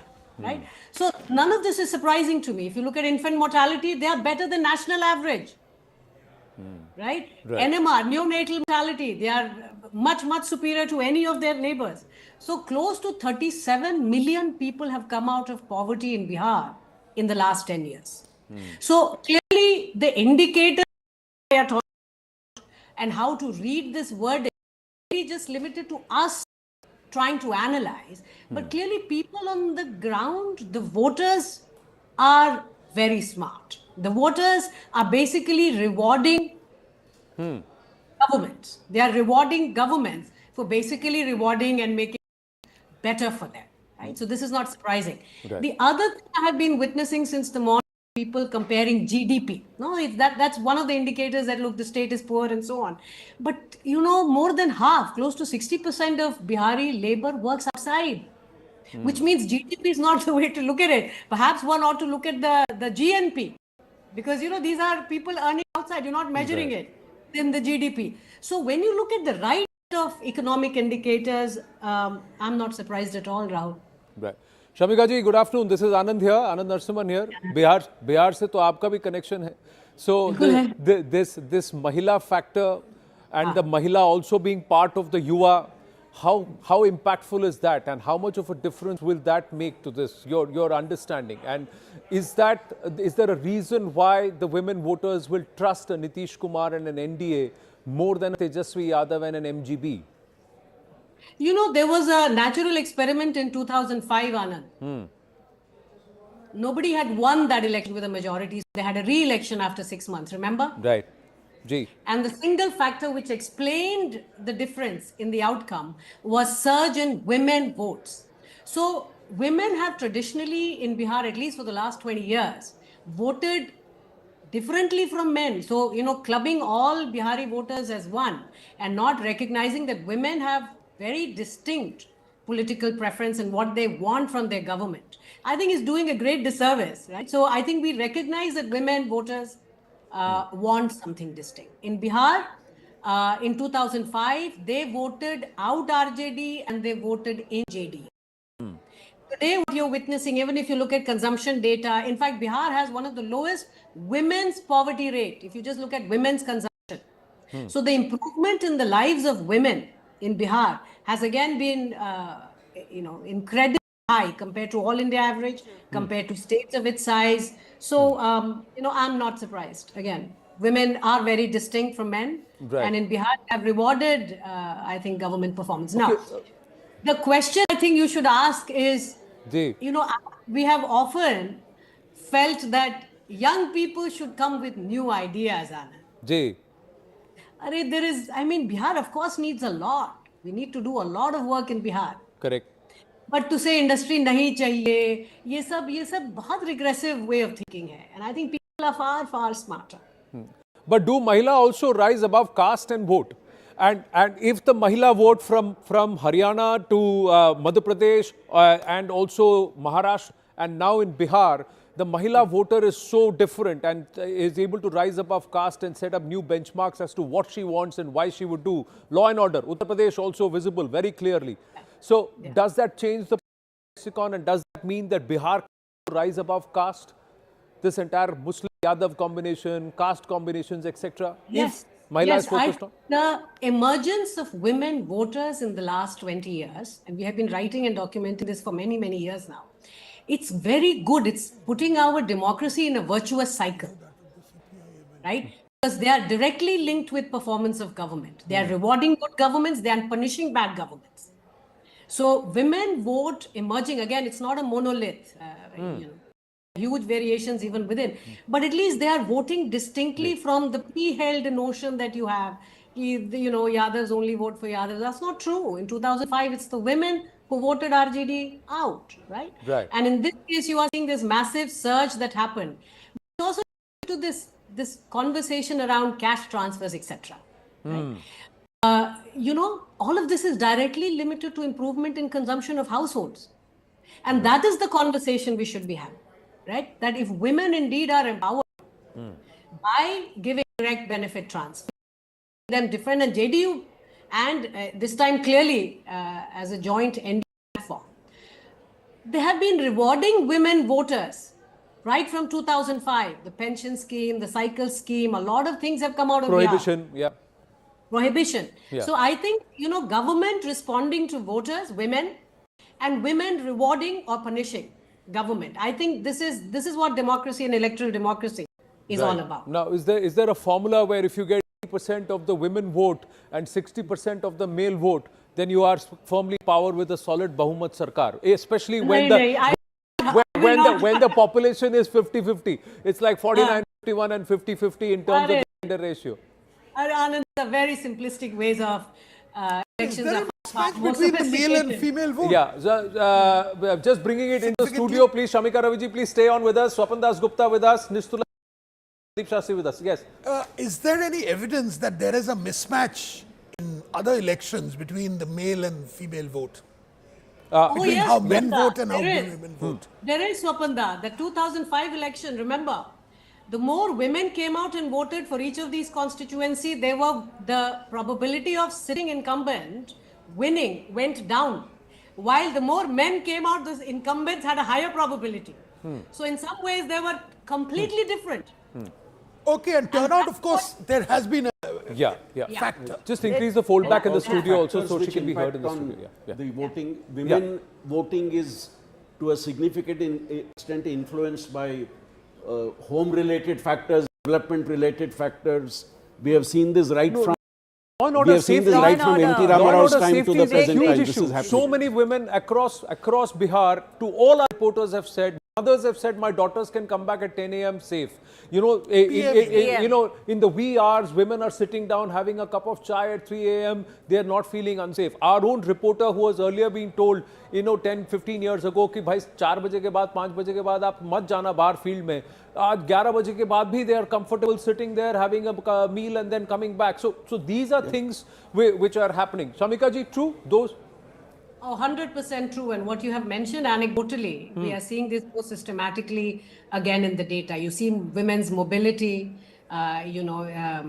enrollment not dropping. Traditionally around adolescents, you would see women joining. Oh, this is a story which I think the media has to talk more about. Bihar and Haryana, Punjab have traditionally been the two pockets in the country where female labor force participation has traditionally been very low. But what has happened again in the last 10 years, if you look at all the PLFS, right, that Bihar has seen, particularly rural Bihar, one of the fastest, like 4 times, right, 4x increase in female labor force participation. So there is clearly a lot happening on the ground in Bihar, which I think sitting in Delhi, people are missing out. Yes, Sandeep ji. Shamika ji, just 5 more minutes, two more questions. I could just focus on another issue which I think is important. Yeah. This result is leading us to another question. Right. We have 6 major elections in the next 2 years. 3 of them are direct contests between the BJP and the Congress, and 3 are between the BJP and a state-based party. I think today's election shows that in the coming future, immediate future, the real contest is going to be between the state-based parties and the BJP. The Congress seems to be receding to the background unless it really makes some effort. Right. And in those 3 states, Assam, Himachal and Gujarat, where the contest is between the Congress and the BJP, I think the Congress, unless it reinvents itself in a significant way, there is going to be a challenge. Right. On the other hand, in Tamil Nadu, in Uttar Pradesh and in West Bengal, where it is state-based parties versus BJP, Anna DMK in Tamil Nadu, the equations are very different. Right. In all these cases, economic indices, how betterment of people will become a factor, or will the factors change? Shamika ji, and then to Nistula and to... Yeah. So many different go into elections, Anand, but it's good to see that over time in the more recent history, if you look at states or you look at parliamentary elections, then performance on the ground does have a very significant impact on election outcomes, right? If you look at not just electrification, which I think is a done story, but even piped water, Bihar has the biggest in the country, right? So these are massive changes and people are rewarding. So when you hear women say, जिसका खाएंगे उसको देंगे. That is what democracy is about. Now, again, we are not saying we don't need anything more. Bihar needs a lot more work. Yeah. Right? But this is where now good politics should really raise aspirations. It's about, well, how do we industrialize? How do we modernize? How do we modernize even agriculture? One of the fastest diversifying agriculture sector in the country is in Bihar. Correct. तो काम अभी बहुत बाकी है. But I think, you know, traditionally the way we have been looking at elections, caste से है, you know, limiting it to that. I'm sure caste matters, religion matters, all of those things. But there is so much more that is happening on the ground in the country. And I think the politics has, particularly opposition politics, must keep up with the work on the ground and aspiration of people. I think. Yeah, opposition politics was actually pulling each other, the cart in different directions too, along with also not having a strong narrative. Shamika Raviji, thank you very much for your time. Always a pleasure speaking with you, bringing it back in. Zafar Islam of the BJP with us. But Swapanji, question to you is that has the BJP shown that they can work even as in alliance? You know, the NDA with BJP weakest since 2024, this has perhaps been the last 1.5 years the most eventful for the BJP. Well, does it come out stronger? The two major coalition states have been Maharashtra and Bihar. And in Maharashtra, it went into a state of turmoil, obviously, as we well know, but the BJP came out of it quite successfully in the election. And I think here is a different issue altogether. Here, we'll probably find the BJP has emerged as the #1 party, which was one of its underlying goals in this election. Right. But more important, I think we will find that in the medium term, the BJP is quite happy for the moment to work with Nitish Kumar, because having posited Nitish as the face of the alliance, I think it would be it will be terrible optics for them to sort of say that Nitish should retire at this particular point. So, given the whole situation, I think the BJP has learned not only to work in coalition, but I think BJP's success in building the social coalition for itself is equally important. You see the BJP emerging stronger as a party in this result, actually overall, even though they contested less number of seats. I would refresh this and bring it to the overall. Look at the number of seats. It's leading in 190, and the BJP has 85 out of 101 that it's contested. Still plus 11. So yes, but when you've got alliance, one also has to keep in mind that a part of that vote is also your allies' vote, which is coming to you. Correct. So your own vote, you still have to take a call on just how much that is. You'll have to do that calculation. I've been saying it before, I'll say it again. The context of Bihar politics is very different. They've had a different growth chart. BJP has had a different growth chart. Having said that, they've had a different growth chart in Odisha. They've had a different situation in Maharashtra. I mean, I still remember elections where Balasaheb Thackeray used to decide everything in Maharashtra. So it is an incremental thing. This is one important, very, very important milestone for the BJP to emerge as the single largest party in Bihar. Right. And I think, as Shopon just said, that they will still wait and watch with regard to Nitish Kumar. Nitish Kumar is not somebody that they are going to move around. The LJP as of now is leading in contested. So how strong does that LJP come through? So somewhere there is also LJP takes is important because it addresses a particular social catalyst. It addresses a particular social group which hitherto had been outside, or where the BJP had been rather weak in it. And even the JDU had been rather weak on that. Yeah, in fact, we have been talking of the NDA as a social coalition. And these results show that vote transfer is happening across allies. Exactly. Vote transfer is happening across allies. And this is not the case in the case of the Gathbandhan. Correct. That vote transfer does not seem to be happening. The LJP, are they the right stitches at the right time, at the right places that keeps all of this together? But most importantly, these two are the binding factors. Zafar Islam is with us. Zafar Islam ji, namaste. Ek hai to safe hai. This is the alliance mantra. Sorry, come again, please. I said, ek hai to safe hai. I'm sitting in bench. Bihar में NDA एक है तो safe है. Absolutely.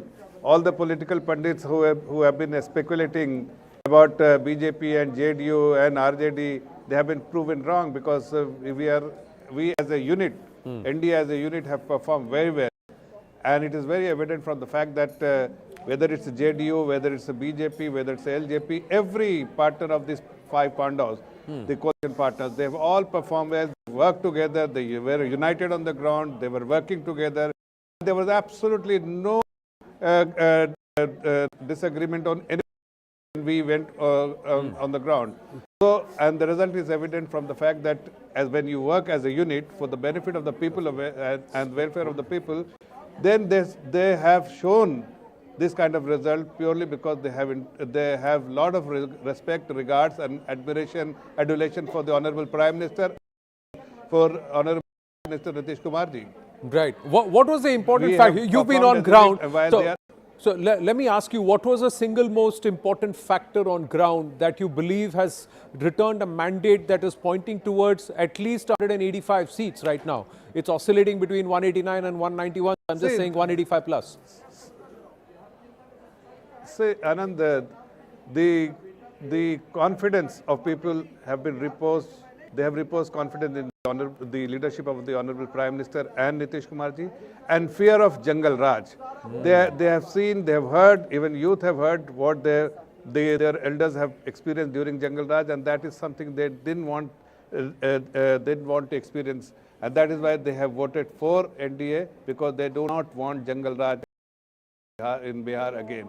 Also, the kind of adulation that people have, the kind of admiration they have for the Honorable Prime Minister is something which is seen across Bihar. When we were on the ground, we have realized that they always loved the Sushasan Babu, and they always loved the Vikas Purusha. Vikas Purusha is somebody everyone knows that it is the Honorable Prime Minister who has always advocated about development, and people want development in Bihar.